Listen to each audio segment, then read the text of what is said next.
and Peter Chambers. Created by Henry Kane, transcribed and starring Dane Clark. A private investigator, duly licensed and duly sworn, Peter Chambers.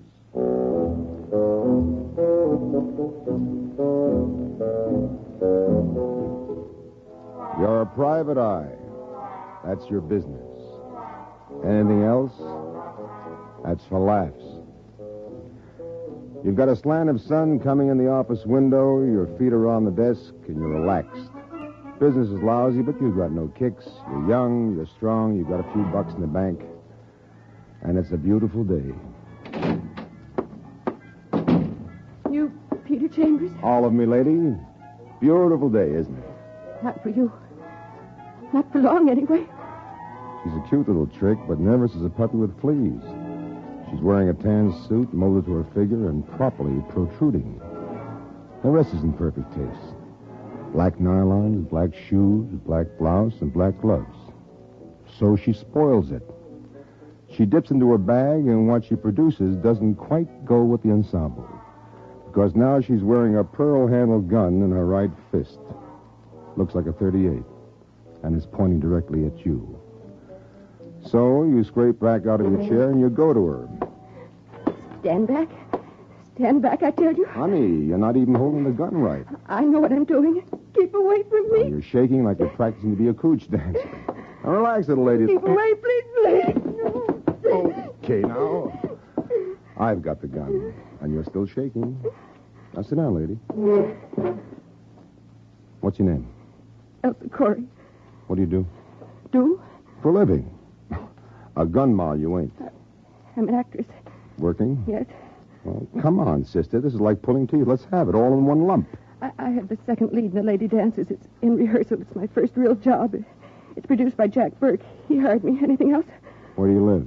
1013 East 39th Street, 2B. Oh, please don't point that gun at me. It's your gun, remember? Okay. I drop it in my jacket pocket like so. See? No more gun. Now, what's this jiggle all about? Jiggle? Look, it's a beautiful day. I'm sitting around with my feet on the desk, dreaming my own personal little dream. So a dame drops in, wriggling around a Roscoe, and the Roscoe is blinking its eye at me, so I got a right to ask. What's it all about? Well, I can't. Oh, that's coherent. Now, let's do it incoherent this time. I came here to kill you. Why? I was sent. By whom? Bruce Burke. Bruce Burke, huh? Well, it's all in the family. Jack Burke, Bruce Burke, two lonely brothers. Well, I never met your producer, but Bruce. Brucey boy, I know. I'm sorry. I'm dreadfully sorry. Believe me, I don't think I could have. I couldn't. I know I couldn't. All right, Elsa. Elsa Corey, simmer down. Just make yourself at home. I'll be back. Where are you going? To pay a call on Brucey boy. Maybe he can fill me in where you can't. Now, don't go away, baby. Papa will be back.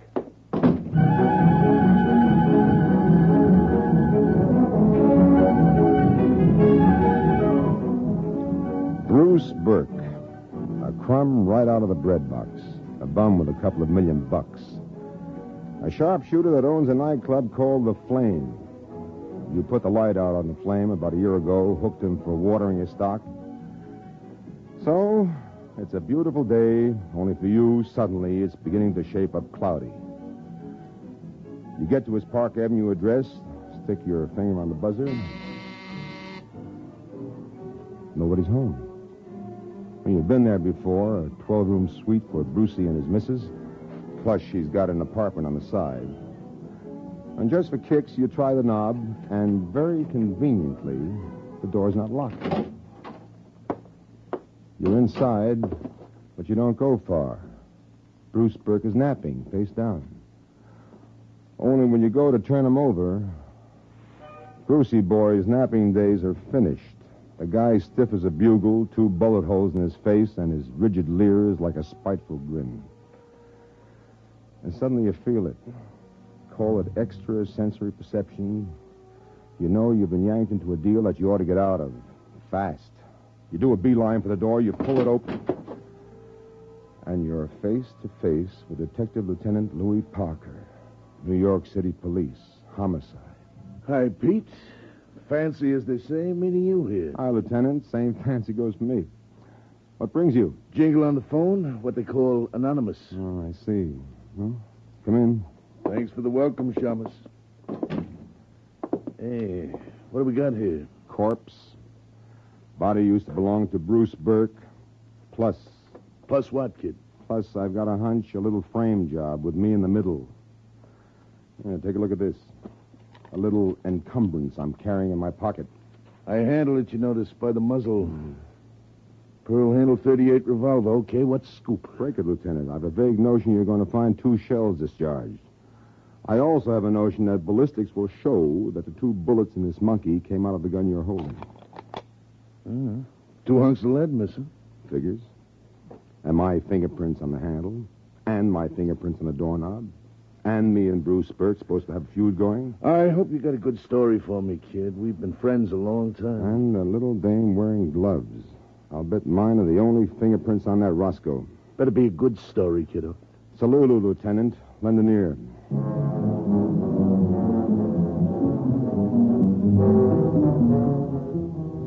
You tell him the tale and he listens. Louie's an old friend. You've worked together for years. He promises a thorough check on the situation, and you promise to be down to see him to check the check. You leave him the pearl-handled pistol, and you leg her to the next spot that might furnish a little information. The Lady Dances is rehearsing at the Ascot on 48th off Broadway.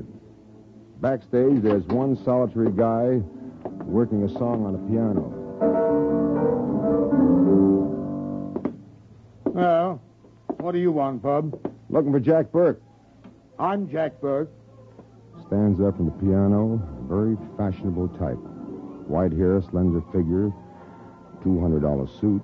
Well, what is it, young man? What do you want here? Oh, I thought there was a rehearsal going on. It's off for a while. Oh, may I ask No, you may not ask. What do you want here?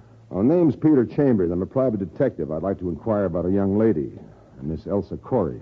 I'm not messing into the affairs of every private shummus that comes barging backstage for some cockeyed reason of his own. Look, Mr. Burke, if I haven't got the time. Just now. 1 little minute, Mr. Burke. Oh, like that, is it? You want to play tough boy, huh? Willie!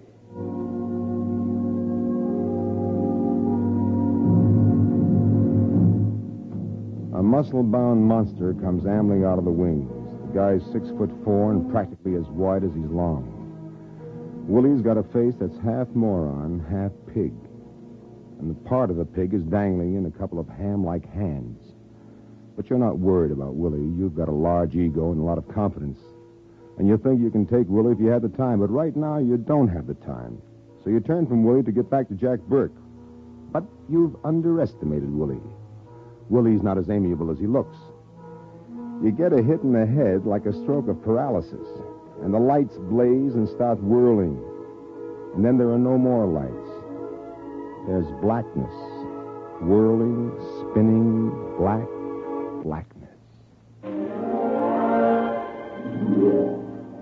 You open your eyes and you're sitting on the sidewalk, sprawled like a drunk that forgot how to stop. You're backed against the stage door, but it's locked. You've got a bill to collect with a joker named Willie and a larger bill with his boss, Jack Burke, but you can't. Now. Thoughts joggle in your mind, and then you know where you're going. Loretta Burke is the wife of Bruce Burke, and she's got a lush little cave of her own on Central Park South. You head for it thinking about her. Loretta Burke, who managed a nightclub called The Flame. You head for her diggings, and then you're there. Hello, Mr. Chambers. To what do I owe the pleasure? A lush blonde, 30 years younger than Bruce. A page boy blonde with shining hair and shining green eyes. And a figure that brings it to a full stop. Loretta Burke in silver lounging pajamas. Always nice to see you, Mr. Chambers. May I offer a drink? You may. I can use it.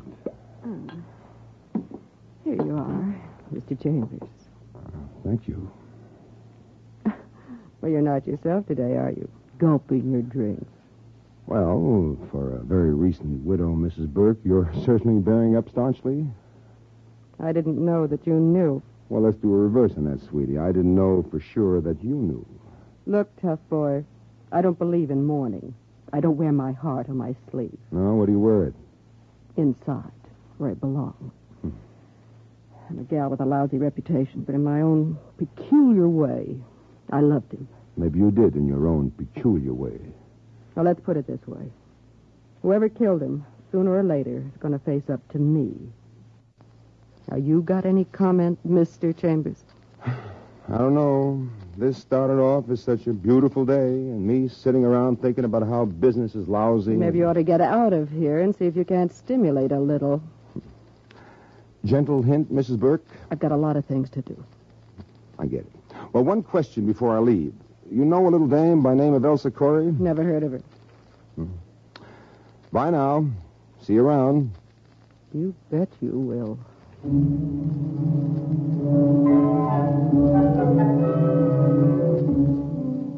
Outside, you called the office about Elsa Corey, but of course our little birdie has jumped the chicken coop. You do a small debate with yourself. Corey or Parker? Which one first?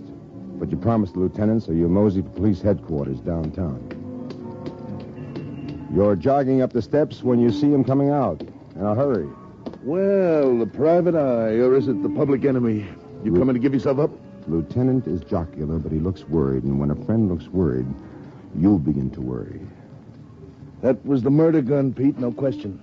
I'm working it slow, working the angles first, because you're involved. But that little Elsa Corey better be around to back up your story. Well, what else is new, Lieutenant? Jack Burke's been scouting for dough for his show. He needs money. Bruce's wife, that doll, always needed dough. Well, they're both falling into it. How? Bruce Burke's will. Jack gets half the estate, Loretta Burke gets the other half, plus the nightclub goes to her. Real cozy, huh? Look, pal, you're not one for throwing stones. Not in this case. So far, all I've really got is you. Yeah. You've been a doll, Lieutenant, a living, breathing doll. Well, don't depend on it, Pete, not for too long.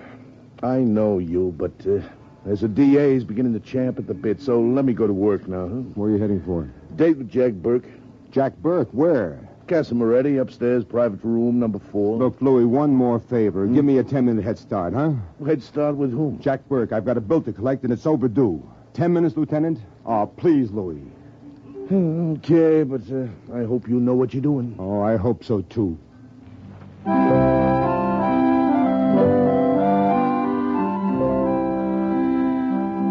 The Casa Moretti is in Greenwich Village, and it serves the longest, skinniest, most flavorsome spaghetti west of a little town called Rome, which they tell me is in Italy.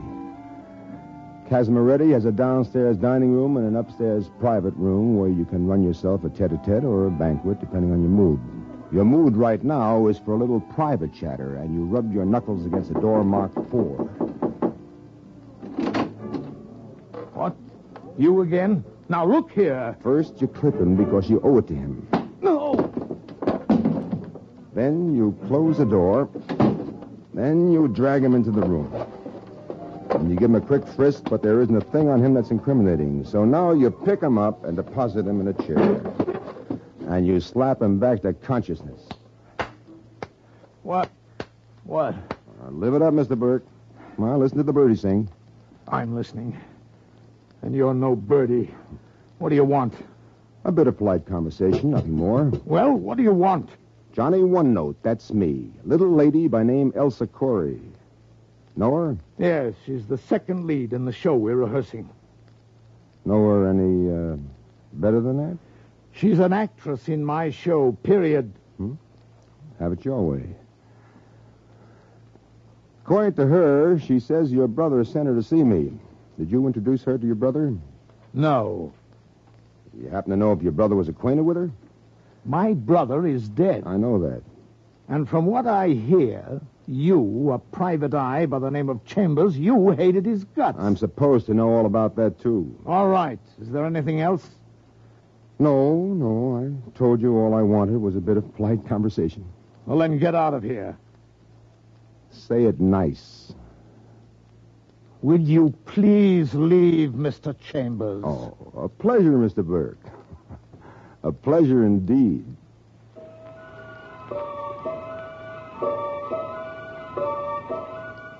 There's one stop left. You've done the merry-go-round. You've gone the full circle.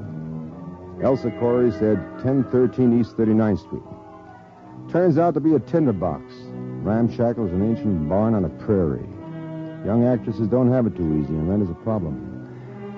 You climb up to 2B and you knock on a door that's thinner than Melba toast and has about as much resistance. Nobody answers. You turn to leave, and all of a sudden, a hunch comes up and clobbers you. You shove a shoulder at the rattletrap door and you lean hard. You're inside now. Little room with the barest of trimmings. And your hunch is paid off because you're not alone. Elsa Corey sits in a chair and looks at you, but her eyes aren't blinking. Elsa Corey. Her face mottled and blue bruises on her throat. Elsa Corey strangled to death.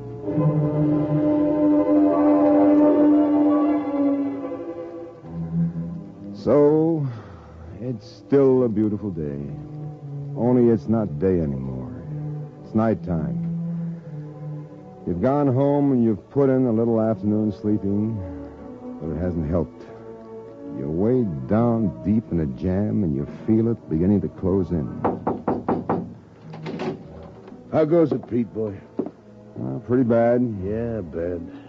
Detective Lieutenant Louis Parker, a nice guy and a good friend, but the expression on his face is that of a pallbearer with rheumatism doing his job on a rainy day.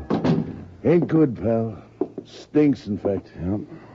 Elsa Corey, she's dead. Yeah. We got another one of them phone calls. Anonymous. I can clear that for you. Like how? I made that phone call. You did? Yep. I busted into her place and I found her.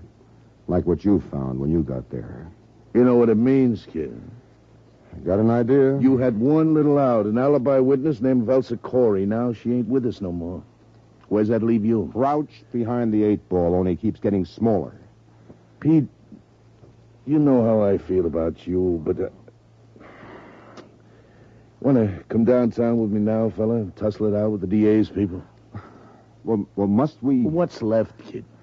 Well, I've got a little night duty to attend to. I've been sort of resting up for it. Night duty? Yeah, now look.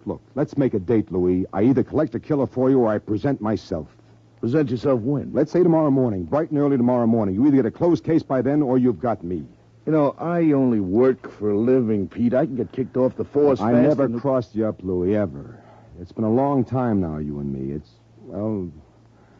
one for the storybooks, a private eye and a public cop who can work together and who respect each other. We got a deal. Deal it is, yeah. Bye, Lieutenant. Bye, Detective.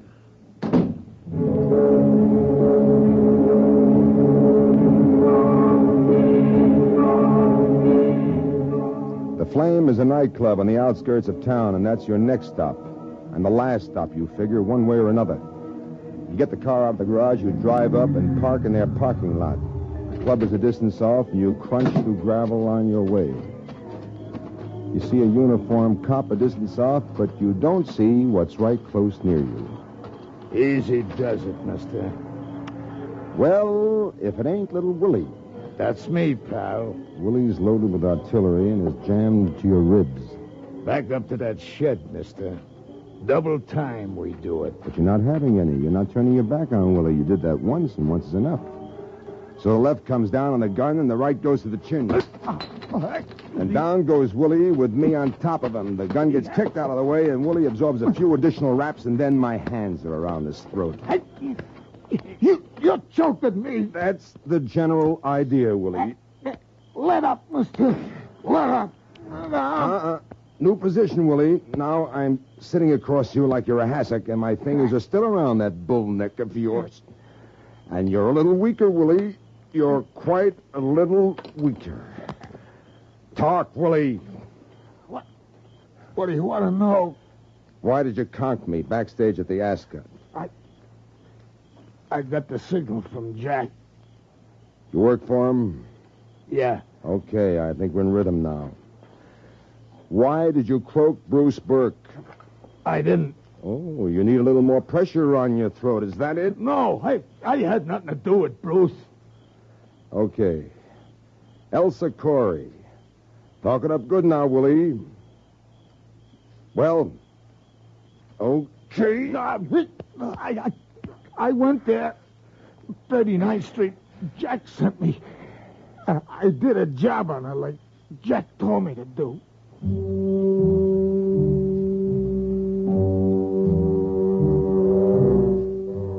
Willie passes out of the picture. You get up off him, collect his gun, and go looking for the cop, and latch law onto Willie with instructions to deposit him in the lap of Detective Lieutenant Louis Parker. Then you brush at your clothes, and you make for the nightclub.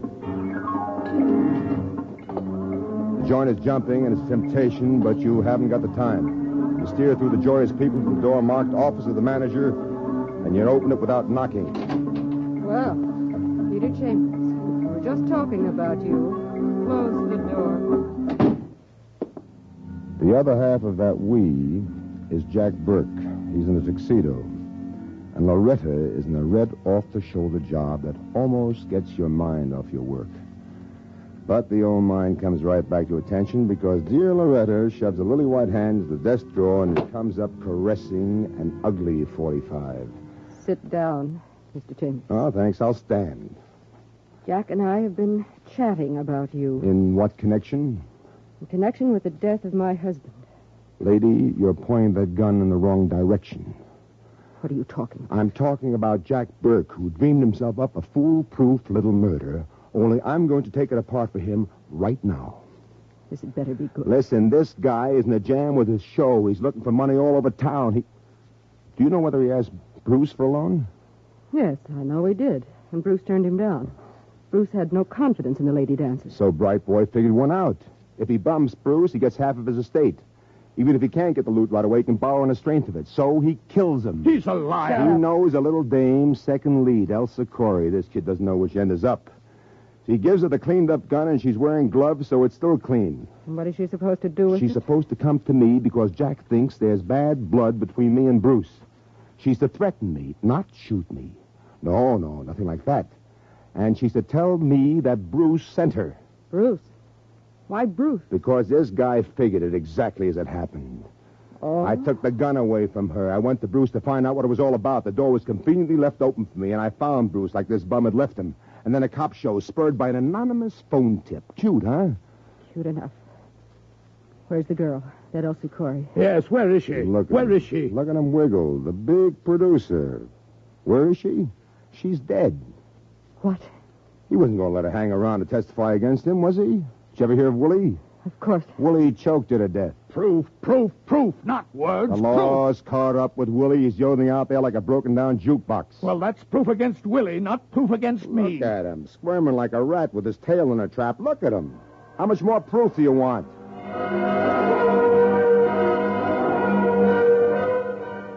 The lady looks. Guilt is scribbled on him like the devil is written on his forehead. She lifts the gun, and for a minute you think it's for you. But it isn't. There isn't much left to look at when you get to him. And all of it is very dead. All right. It's over, and it's done with. Mind if I sit down for just a couple of minutes? Sit. It was a beautiful day before it shaped up cloudy. What are you talking about? Then a dame comes in and threatens me with a gun, and I get myself jammed up with the law as a murder suspect, and I get pushed around by an ape named Willie, and then I almost catch up at the wrong end of your 45, but it's finally developed into business. Business? From whom? You. Me? Next stop for you is a pokey. Maybe with a good lawyer. Who knows? It turns out justifiable homicide. That's business for a lawyer, not for you. True enough, but a lawyer's got to have facts. Now, who's better at getting up facts for you than yours truly? I'm beginning to see what you mean. How much?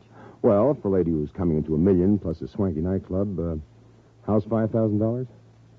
You've talked yourself into a client, Mr. Chambers. You're hired. Thank you, ma'am. Thanks a bunch.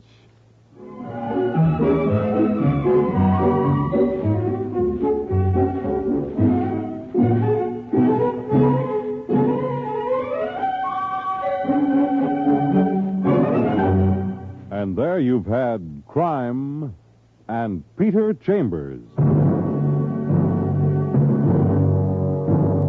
Dane Clark was starred as Peter Chambers. Crime and Peter Chambers, transcribed, was created, produced, and written by Henry Kane. Others in the cast were Bill Zuckert, heard as Lieutenant Parker, Fran Carlin as Loretta, and Everett Sloan as Jack.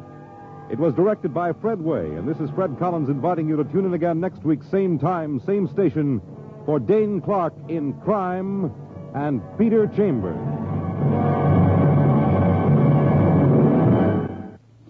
Visit with Fibber McGee and Molly tonight on the NBC Radio Network.